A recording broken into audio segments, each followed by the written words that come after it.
성경에 예수님께서 예수님 자기 자신의 정체성을 요한복음에서 7가지로 밝히죠. 여러 가지로 말씀을 하지요. 오늘 본문에 나는 참 포도나무다. 14장에는 내가 곧 길이요 진리요 생명이다. 나는 부활이요 생명이다. 나는 하늘에서 내려온 생명의 떡이다. 나는 양의 문이다. 그러면서 자기 자신의 정체성을 밝히는 나는 이거다 라고 말씀을 하시죠. 오늘 본문에서는 나는 참 포도나무다. 나는 나무다. 그리고 내 아버지는 농부다. 근데 여러분들 생각해 보세요. 포도나무의 목표는 뭐예요? 농부의 목표는 뭐예요? 열매죠. 포도나무를 가꾸면서 이 포도나무를 잘 가꿔 가지고 우리 집 기둥으로 써야지. 그런 사람은 없죠. 제목으로 쓰지 않죠. 관상용으로 야 포도나무 아름답다. 관상용으로 두지 않죠. 포도나무의 목표는 열매죠. 그런 의미에서 포도나무에 열매가 맺혀야 하듯이 오늘 우리들도 열매를 맺는 삶을 사는 우리가 돼야 될 줄로 믿습니다. 그런데 오늘 본문의 말씀에 보면은 포도나무에 붙어 있으면서 열매를 맺지 아니하는 가지는 제거해 버리겠다 그랬어요. 여러분들 그러죠. 농부가 포도나무를 관리를 하는데 이 가지가 안 되겠다 하면은 잘라내 버리죠. 거기서 열매 맺지 못하겠다 그러면은 잘라내 버리죠. 그 가지를 제거해 버리고 또 성경 말씀에 보니까 무릇 열매를 맺는 가지는 더 열매를 맺게 하려 하여 그 가지를 깨끗하게 한다. 그래서 열매를 더 맺게 하기 위해서 옆에 것을 다 쳐주고 깨끗하게 해서 더 열매를 맺게 한다. 오늘 본문 2절의 말씀 1절 2절 읽어볼까요? 시작. 나는 참 포도나무요 내 아버지는 농부라. 무릇 내게 붙어 있어 열매를 맺지 아니하는 가지는 아버지께서 그것을 제거해 버리시고 무릇 열매를 맺는 가지는 더 열매를 맺게 하려 하여 그것을 깨끗하게 하시느니라. 잘 손질해 가지고 열매를 맺는 가지는 더 열매를 맺게 한다 그 말이죠. 그런데 오늘 중요한 말씀을 3절에서 하는데 너희는 내가 일러준 말로 이미 깨끗하여졌다. 그렇게 말씀하는 거예요. 깨끗하게 한다. 뭐 하기 위해서? 열매를 더 잘 맺게 하기 위해서. 그런데 너희는 뭐라고요? 내가 일러준 말로 이미 깨끗하여졌다. 그러니까 내 안에 거해라. 나도 너희 안에 거하리라. 가지가 포도나무에 붙어 있지 아니하면은 스스로 열매를 맺을 수 없음 같이 너희도 내 안에 있지 아니하면 그러하리라. 주님께 딱 붙어 있고 그리고 깨끗하게 열매를 맺는 우리들이 돼야 될 줄로 믿습니다. 그런데 오늘 말씀에 보니까 너희는 내가 일러준 말로 이미 깨끗하여졌다. 그러니까 우리는 열매를 맺어야 된다. 무슨 말씀이냐? 내가 너에게 일러준 말로 이미 깨끗하여졌다. 자, 봐보세요. 우리가 어렸을 적에 여러분들 학교에서 초등학교 때나 운동회를 한다. 그러면은 운동회를 하면은 동네 잔치였어요. 시골 같은 동네 잔치였어. 그래서 동네 사람 다 모여서 운동을 해요. 그런데 그 운동회에 있어서의 하이라이트는 달리기죠. 달리기. 그래서 누가 잘 달리냐. 그래서 딱 쏘면은 팍 뛰어가지고 가서 하죠. 그래서 누가 1등이냐. 그런데 대체적으로 이 달리기에는 1등이 정해져 있어요. 왜요? 잘 달린 놈이 있거든요. 잘 달린 놈이 있어요. 그래서 실력대로 달리기 하는 달리기가 있고요. 또 하나는 실력대로가 아니라요. 이런 달리기도 있어요. 막 달리다가요 중간에 쪽지가 있어요. 그래서 쪽지를 탁 집어들고 팍 달려가 가지고 쪽지를 착 집어들고 딱 펼쳐서 그 쪽지에 쓰여진 메시지대로 행동하고 그리고는 또 목적지를 향해서 꼬린 지점을 향해서 달려가는 거예요. 그러면은 어떤 쪽지에 보면은 엄마 신발 신고 달리기 그러면은 쫓아가 가지고 엄마 신발을 벗겨 가지고는 그래 가지고 자기가 신고 막 달리는 거예요. 그 엄마 신발을 그것하고 내 발하고 안 맞잖아요. 그러면 찍찍찍 웃으면서 달리니 그 달리기가 잘 되겠어요? 참 어렵죠. 또 어떤 경우는 또 엄마 버선 벗겨서 그거 신고 달리기 그러면 느닷없이 쫓아가서 엄마 눕혀놓고 버선 벗기니라고 얼마나 그러고 어떤 메시지는 맞아 엄마 치맛자락 쓰고 달리기 그러면 느닷없이 엄마는 치마 벗겨져 가지고 그래 가지고는 또 달리는 경우들도 있어요. 이런 아이는 아예 탈락되지는데 어떤 집에 있는 할아버지 모시고 달리기 그러면 그건 끝장나는 거예요. 아무리 잘 달려도 소용이 없다 그 말이에요. 이런 때에는 얼마나 잘 달리냐 그게 문제가 아니고 쪽지에 뭐가 쓰여 있느냐 메시지에 뭐가 쓰여져 있느냐 그것에 따라서 인생 그의 경주가 달라진다는 거예요. 우리의 인생 경주도 마찬가지예요. 우리가 인생 경주에서 승리하는 것은요, 여러분 자기가 잘 산다고 해서 잘 사는 게 아니에요. 열심히 잘 산다고 열심히 뛴다고 해서 되는 게 아니에요. 쪽지를 잘 만나야 돼요. 메시지를 잘 만나야 된다 그 말이에요. 지금 오늘 본문의 말씀이 그거예요. 너희는 내가 일러준 말로 이미 깨끗해졌다. 내가 일러준 말 메시지를 중요하다. 너 잘못된 메시지를 받으면 네 인생 경주 망친다. 잘못된 메시지를 받으면 네 인생 끝장난다. 여러분 우리 어른들은 기억할 거예요. 너무나 우리나라에서 엄청난 일이었으니까 30년 전에 지금으로부터 약 30년 전에 1994년도에 살인 공장을 차려놓고 사람들을 그냥 잡아다가 죽이는 그러한 살인파가 있었어요. 일명 지존파라고 그랬어요. 아마 그 엄청난 사건이가 기억날 거예요. 지존 그냥 자기랑 원수 맺고 감정 상해서 죽인 게 아니고 그냥 무조건 불특정 다수를 그냥 그리고 잘 사는 사람 그냥 사회에 대한 불만을 표시하는 것으로 그리고는 사람을 그냥 죽이고 그리고는 살인 공장을 차려놓은 거기서 불질러 가지고 시신도 없이 다 사라지게 만들고 담력을 키운다고 해서 거기에 함께 속한 사람들은 인육을 먹게 하고 그랬다고 말이에요. 만약에 이 조직을 배신하고 나가는 사람은 반드시 죽인다. 그런 나름대로 그들의 룰이 있었어요. 그런데 드디어 이들이 붙잡혔어요. 근데 그 중에 그 지존파의 두목이었었던 이 김기환이라는 사람이 있었는데 이 김기환이 그런 이야기를 했어요. 내가요 어렸을 적에 미술 시간에 우리 집안이 좀 모든 걸 잘 준비해 줄 형편이 안 돼 가지고 미술 시간에 준비물이 있는데 준비물을 늘 가지고 가지 못했습니다. 그러니까 선생님이 어느 날은 밤낮 안 가지고 오니까 준비물 안 가지고 오니까 그 김기환이를 불러다 내놓고는 하는 말이 뺨을 내리치면서 훔쳐서라도 가져와야지. 그 말을 들었어요.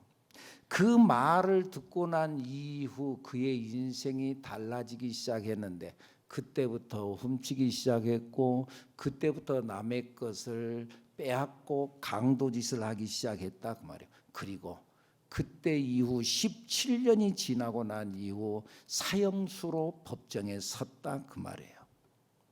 그가 마지막에 판사 앞에서 최후 진술을 하는데 뭐라고 말한 줄 아십니까? 초등학교 때 선생님의 말 한마디가 내 인생을 이렇게 바꿨습니다. 훔쳐서라도 가져와야지 라고 말하는 그 메시지, 그것이 내 인생을 이렇게 끝장나게 했습니다. 여러분, 메시지를 잘 들어야 돼요. 내가 무슨 말을 듣고 사느냐, 잘 들어야 돼요. 되는 말을 듣고, 믿음의 말을 듣고, 새로워지는 말을 듣고, 우리도 새로워지는 말을 선포하고, 격려하는 말을 하고, 세우는 말을 하고, 일으키는 말을 하고. 아멘입니까? 우리 그래야 될 줄로 믿습니다. 우리 기독교계에서 아주 유명한 어거스틴이라는 사람이 있죠. 바울 이후에 가장 위대한 인물 어거스틴. 그래서 그는 그냥 어거스틴이라 그러지 않고 성 어거스틴이라 이름을 그렇게 붙였어요. 그런데 그가 처음부터 성 어거스틴이 된 게 아니고 그는 타락한 자였어요. 부모 말을 듣지 않았어요. 그랬는데 그가 타락하고 잘못된 길을 걸어가고 16살 때 자기 멋대로 살다가 정상적인 방법이 아닌 그러한 자기의 어떤 잘못된 타락으로 인하여서 어린아이를 16살 때 낳기도 했던 사람이에요. 그랬던 사람. 그런데 어느 날 그의 나이 30세 되어졌을 때 자기가 정원에 앉아 있는데 밖에서 어린아이들이 막 뛰어놀면서 소리가 들리는데 그 소리가 바다 읽어라, 바다 읽어라, 바다 먹어라 하는 음성이 들리는 거예요. 자기 귓전에 그렇게 들려지는 거예요. 하나님께서 말씀하시는 것인 줄로 믿습니다. 바다 읽어라. 자기 앞에 놓인 성경을 갖다가 쫙 펼쳤더니 로마서 13장의 말씀이 탁 튀어나왔어요. 로마서 13장 12절에 나타나는 말씀, 뭐라고 말씀이 나오느냐? 읽어볼까요? 밤이 깊고 낮이 가까웠으니 그러므로 우리가 어둠의 일을 벗고 빛의 갑옷을 입자. 내가 지금 밤에 사는데 밤이 깊었어. 그런데 너 밤으로 살지 말고 낮이 가까웠다. 그러니까 이제는 어둠의 일을 벗고 이제 빛의 갑옷을 입어라. 13절 낮에와 같이 단정히 행하고 방탕하거나 술 취하지 마. 지금 자기가 방탕하고 살거든요. 밤낮 술에 찌들려서 살거든요. 그런데 방탕하거나 술 취하지 말며 음란하거나 호색하지 말며. 음란했어요. 그래갖고 16살짜리 아이가 다른 아이를 낳기까지 했으니 음란했어요. 다투거나 시기하지 말며. 다퉜어요. 밤낮 싸움질했어요. 주 예수 그리스도로 옷 입고 정욕을 위하여 육신의 일을 도모하지 말라. 이 말씀이 눈에 확 들어온 거예요. 그리고 뒤집어진 거예요. 그리고 새로운 인생을 살아가서 성 어거스틴이 된 줄로 믿습니다. 메시지를 어떤 메시지를 받느냐? 훔쳐서라도 가져. 그 메시지 때문에 한 인생이 망쳐지고, 어떤 사람은 하나님의 말씀, 어둠의 일을 벗고 빛의 갑옷을 입어라, 그 말씀 때문에 그의 인생이 새로운 인생으로 살아난 줄로 믿습니다. 여러분, 메시지를 잘 받아야 돼요. 여러분들은 어떤 말을 많이 듣나요? 말씀을 들어야 돼요. 하나님의 말씀을 들어야 될 줄로 믿습니다. 어떠세요? 우리가 인생을 살아가는데요, 인생이 잘 풀리기만 한 건 아니잖아요. 인생이 어렵기도 하잖아요. 내가 건강하게 살고 싶고 건강하게만 살면 좋겠는데, 근데 내 몸이 아프기도 하잖아요. 힘들고 어려울 때 있잖아요. 문제가 얽혀져 가지고 너무너무 어려워요.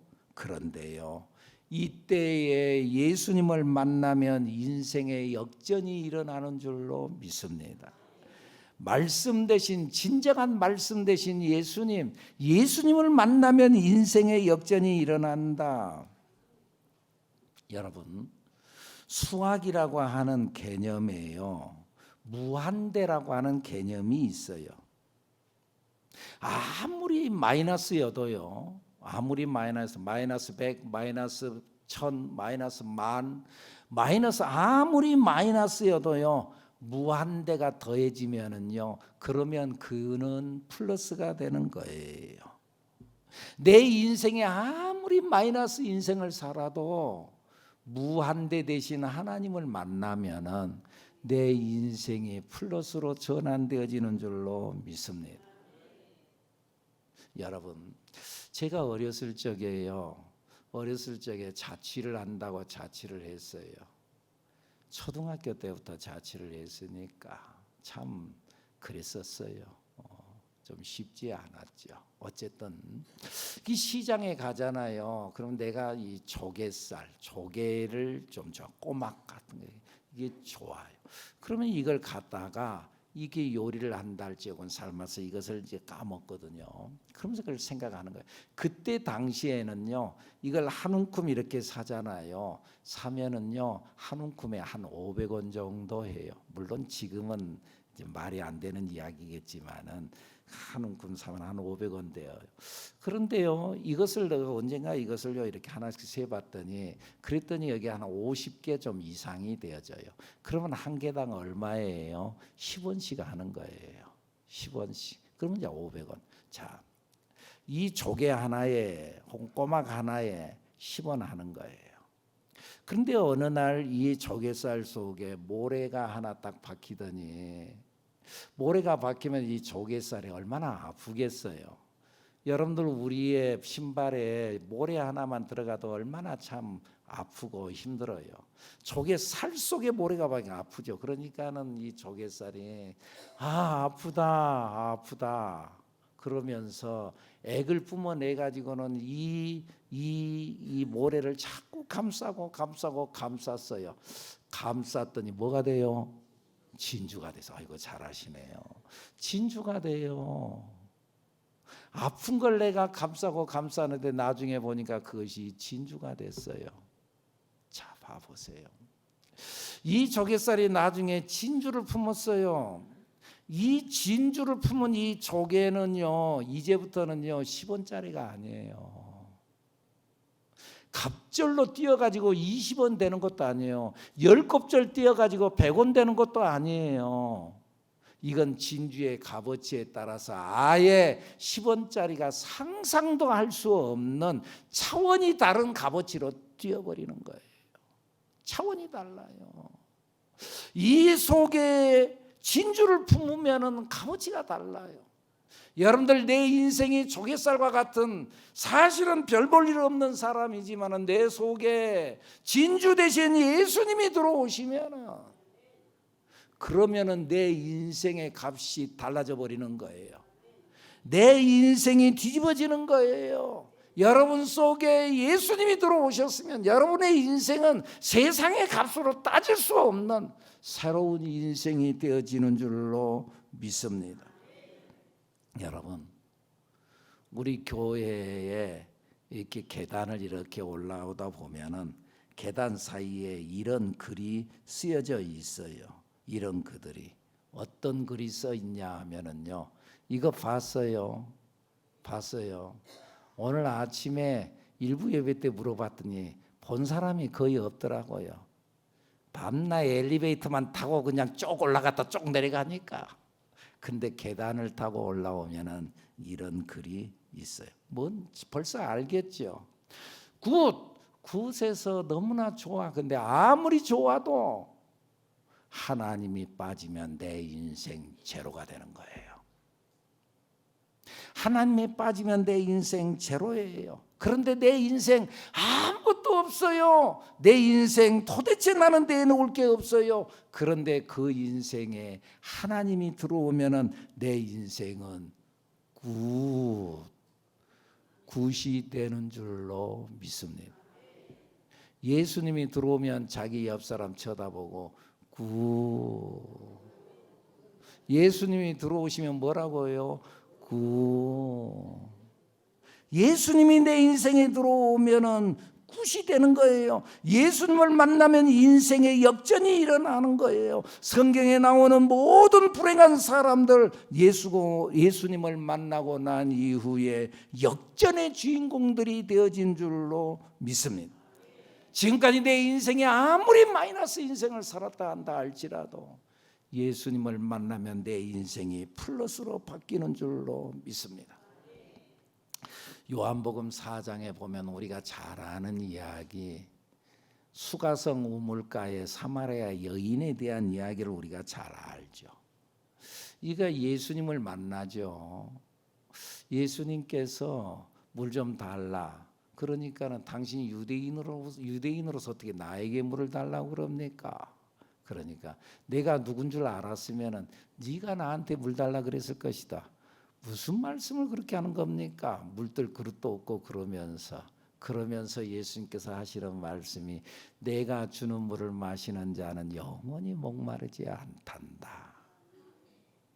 내가 주는 행복을 맞는 사람은 진짜 행복을 누린다. 그런 물이 있으면 나도 좀 주십시오. 그러니까 예수님께서 뭐라 그래요? 네 남편을 데리고 와라. 그러니까 나는 남편이 없습니다. 네 말이 옳다. 너 원래는 5이 있었지. 이거 깜짝 놀라는 거예요. 지금 네가 살고 있는 남편도 네 남편 아니지. 이걸요 꼭 남편으로만 생각하지 말고 어떤 목사님이 이렇게 해석을 하더라고요.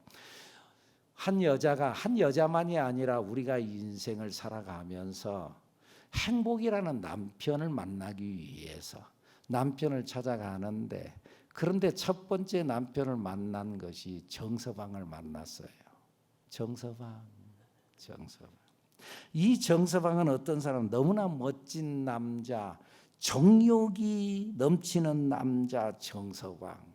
키도 크고 얼굴도 잘생겼어요. 요즘식으로 말하면은 킹카였어요. 이 사람이면 행복하겠다. 그랬는데 같이 한번 살아보니까는 인생이라고 사는 것이, 부부간에 사는 것이 처음에는 연애할 때는 좋을지 몰라도 인물 뜯어먹고 사는 건 아니잖아요. 보니까는 돈이 없어. 별 볼 일 없어. 그래서 이건 아니구나 하고 이 남자를 버리고 이 행복을 버리고 새로운 행복을 찾아서 또 떠나는 거예요. 새로운 행복, 어떤 행복을 찾아서 어떤 서방을 만나겠어요? 이번에는 돈 많은 제서방을 만났어요. 돈 많은 제서방. 그런데 이 사람은 또 한참 살다 보니까는 이 사람은 머리가 좀 비었어요.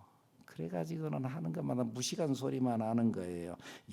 그래도 사람이 이러면 안 되겠다. 사람이 그래도 사람답게 살아야지. 그래서 이번에는 공부를 많이 한 지서방을 만났어요. 그러니까 이제는 행복하겠다 생각을 했는데, 사람이 고상하기는 한데 유머도 없고 재미가 없어요. 그래서 재미가 있는, 이번에는 유머가 넘치는 뭔 서방? 유서방을 만났어요. 유서방을 만났어요. 그런데 유서방이랑 한참 살고 처음에는 좀 재밌는 듯 하더니 조금 살다 보니까 사람이 촐랑대기만 하고 현실성이 없어요. 그래서 이번에는 권력이 있는 뭔 서방? 권서방을 만났어요. 권력이 있는 가운데서 이제 좀 뭔가 누리면서 살 수 있겠다 그랬는데, 그 누리는 것이 너무 세가지고 밤낮 폭력만 쓰고 말이죠. 밤낮 얻어 터지고만 다니는 거예요. 어디에도 만족이 없었어요. 그래서 지금은 명예가 좀 있다는 명서방이랑 살고 있지만은 그래도 부실하기 짝이 없어요. 진짜 행복하지 않다는 거예요. 그래서 남편이 없다고 말하는 거예요. 예수님 말씀이 옳지요. 세상에서는 너를 진정으로 행복하게 해주는 것이 없다. 뭘 쫓아갈래? 거기에 행복이 없다. 돈이 너를 행복하게 한다고? 인물이 너를 행복하게 한다고? 아니야. 그걸로 행복한 게 아니야. 예수님을 만나야 진짜 행복이 있다. 내가 주는 물을 마시는 자는 영원히 목마르지 않다. 12년 동안 혈루증을 앓던 여인도 성경 말씀에 보면은, 마가복음 5장에 보면은 성경에 이렇게 표현을 해요. 이 혈루증을 앓던 여인이 많은 의사에게 많은 괴로움을 겪었다. 의사에게 고침받으려고 갔는데, 가면은 탁 고쳐주면 좋겠는데 그냥 딱 고쳐지나요? 아이고, 그렇잖아도 아파가지고 왔는데 말이죠, 검사한다고 말이죠, 이리 끌고 가고 저리 끌고 가고, 이거 사진 찍는다 그러고 저거 사진 찍는다 그러고, 그렇잖아도 아프고 그러는데 또 여기다 목구멍에다 또 뭐 좀 집어넣어 갖고 또 뭐 검사한다고. 이거 검사하다가 사람 죽겠어요. 검사. 지금 이 여인이 지금 12년 동안 많은 의사에게 많은 괴로움을 받았다. 그렇게 해서 나았으면 좋겠는데 12년 동안 낫지도 않았다. 아무런 효험도 없었다. 그런데 예수님을 만나자 기적이 일어난 줄로 믿습니다. 인생이 불행의 인생, 그러나 예수님을 만나면은 뒤집어지는 거예요. 인생이 바뀌는 거예요. 삭개오 나름대로 출세했어요. 나름대로 돈 많이 벌었어요. 그리고 많은 사람들의 부러움의 대상이 된다고 됐어요. 그런데요, 자기 가슴이 뻥 뚫려가지고 있으니까 허전하고 허무하고 살 맛이 없고 우울하고, 그래가지고 이런 세상 내가 살아서 뭐하나. 그런데 그때 마침 그 동네에 예수님이 지나간다는 소리를 듣고 예수님을 찾아가서 만나요. 예수님을 만나고 난 이후에 이 세상 한번 살아볼 만한 세상으로 바뀌어진 줄로 믿습니다. 주님을 만나면 내 인생이 바뀌는 거예요. 내 속에 생수의 강이 흐르고 샘솟는 기쁨이 솟아오르는 줄로 믿습니다. 그래서 예수님을 만나면 뭔가 될 것 같고 뭔가 가능성이 보이고, 예수님을 만나면 이런 현상이 일어나요. 예수님을 만나면 내 인생이 플러스로 바뀌는 거예요. 아멘입니까? 그래서요, 어떤 꼬마 어린아이가 5살짜리 아이가 엄마 따라서 교회에 왔는데, 교회 앉자마자 하는 말이, 엄마 교회 오니까 더하기가 있네. 무슨 말이냐? 저 봐봐, 더하기가 있잖아. 더하기가 있잖아. 그래요, 여러분. 십자가는 더하기인 줄로 믿습니다. 예수를 믿는 것은 더하기요 플러스인 줄로 믿습니다. 여러분, 물론 예수를 믿는다고 전혀 어려움이 없는 건 아닙니다. 여러분들 혹시나 착각하지 마세요. 예수 믿으면 어려움이 없을 것이다, 그러지 않아요. 예수를 믿어도 시련이 있어요. 그래서 신자나 불신자나 어려움은 똑같이 와요. 문제는 뭐냐? 반응이 달라요. 그래서 예수 믿는 사람은 어려움이 올 때 하나님을 불러요. 하나님을 의지하고 하나님께 힘을 달라고 기도하면서 이겨내요. 그리고 하나님께서 이길 수 있는 힘을 주세요. 그런데 불신자는 어려움이 오면은 일어날 힘이 없는 거예요. 그냥 쓰러지는 거예요. 그냥 포기하는 거예요. 그냥 좌절하는 거예요. 그러나 신자는 하나님의 메시지를 듣고 메시지를 붙잡고 일어나는 거예요. 힘들고 어려워요. 하는 일들이 다 안 돼요. 근데 말씀이 들리는 거예요. 세상에서는 너희가 환난을 당하나 담대해라. 내가 세상을 이겼다. 그러니까 너도 이긴다. 아이고, 걱정이 되고 근심이 되고 염려가 큰일 났다, 큰일 났다. 그런데 하나님의 말씀이 들리는 거예요. 두려워하지 말라. 내가 너와 함께함이니라. 놀라지 말라. 나는 너의 하나님이 됨이니라. 내가 너를 굳세게 하리라. 참으로 너를 도와주리라. 참으로 나의 의로운 오른손으로 너를 붙든다. 내가 너를 붙잡은다. 너 근심이 있지, 염려가 있지, 너희는 마음에 근심하지 말라. 하나님을 믿으니 또 나를 믿어라. 할렐루야. 네가 지금까지 살아오는데 어려운 일이 많지. 그런데 내가 너와 함께한다. 내 평생에 너를 등이 대적할 자가 없으리니 내가 모세와 함께 있던 것 같이 너와 함께 있을 것입니다. 내가 너를 떠나지 아니하며 내가 너를 버리지 아니하리라. 강하고 담대해라. 할렐루야. 여러분, 우리의 싸움은 이기는 싸움이에요. 신앙은 해피엔딩이라 그랬잖아요. 고난이 있어요. 그런데 결국은 잘 된다니까요. 하나님을 사랑하는 자, 그 뜻대로 부르심을 입은 자들에게는 뭐라고요? 모든 것이 결국은 합력하여 선을 이루리라. 너희 염려를 다 주께 맡기라. 그가 너희를 돌보심이라. 아무리 약한 사람이라도 이 메시지를 받은 사람은 이겨내는 거예요. 바울 사도가 복음을 전하다가 붙잡혔어요. 재판을 받는 상황 속에서 죽을 위기에 처했는데 로마 사람이 나를 재판도 없이 나를 죽이려고 그러냐. 그래서 로마에 가서 황제 앞에 재판을 받기로 하고, 그리고 군사들에 의해서 군사들 200명의 호송을 받으면서 배를 타고 로마로 가는 도중이에요. 그런데 큰 풍랑을 만나요. 유라굴로라는 큰 광풍을 만나요. 거기에는 바울만 있었던 거 아니에요. 다른 군사들도 있고 거기에 함께 타고 있던 많은 부자들 있고 돈 많은 사람들 있고 상인도 있고 많은 귀족들도 있고 있었어요. 그런데 풍랑이 오니까 이거 아수라장이에요. 모두가 다 죽겠다고 그러고 이제 큰일 났다, 나는 죽었다고 모두가 다 절망하고 좌절하고 죽을 수밖에 없는 상황 속에 있는데, 그때 죄수였던 바울이 일어나잖아요. 여러분, 두려워하지 마세요. 죄수 아무도 바울을 눈여겨보지 않았는데, 그런데 그 바울이 일어나가지고 담대하게 선언하는 거예요. 그의 얼굴에 평강이 있고 평온이 있고. 여러분, 두려워하지 마세요. 어젯밤에 하나님께서 내게 나타나 너 가이사 앞에 서야 하리라. 하나님께서 우리가 살아나고 내가 가이사 앞에 설 수 있도록까지 인도하십니다. 여러분들도 걱정하지 마십시오. 우리는 살아납니다. 무엇 때문에 이런 선포를 하는 거예요? 어젯밤 메시지를 들었거든요. 하나님의 말씀을 들었거든요. 바울아, 두려워하지 말아라. 네가 가이사 앞에 서야 하리라.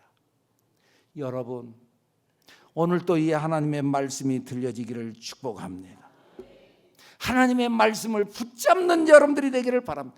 어떤 환경이 있다 한다 할지라도 환경을 보지 말고 형편을 보지 말고 말씀을 붙잡고 믿음으로 일어나는 여러분들이 되기를 축복합니다. 오늘 본문에서도 그러잖아요. 나는 포도나무여 너희는 가지라. 그가 내 안에 내가 그 안에 거하면은 사람이 열매를, 우리 열매 맺어야 되잖아요. 근데 어떻게 그가 내 안에 내가 그 안에 거하면 사람이 열매를 많이 맺나니 나를 떠나서는 너희가 아무것도 알 수 없습니다.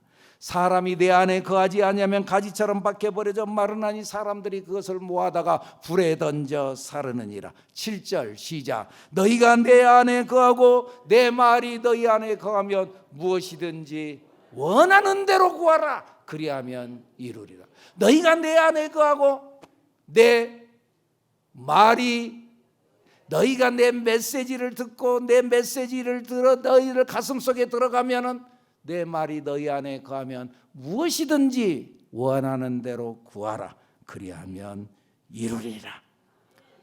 말씀이 내 안에 있으면 플러스 인생으로 전환되는 줄로 믿습니다. 너희는 내가 일러준 말로 이미 깨끗해졌다. 이제 열매 맺을 일만 남아있다. 오늘 또 이 믿음을 가지시고 말씀을 통하여서 메시지를 꽉 붙잡고 우리가 주님으로 열매 맺는 삶, 승리하는 삶을 사는 여러분들, 특별히 3월의 첫 주일 온 만물이 생동하는 움트는 이 3월 첫 주일에 여러분의 인생에 희망의 움이 돋아나는 여러분들이 되기를 축복합니다. 축복합니다. 기도합니다. 하나님.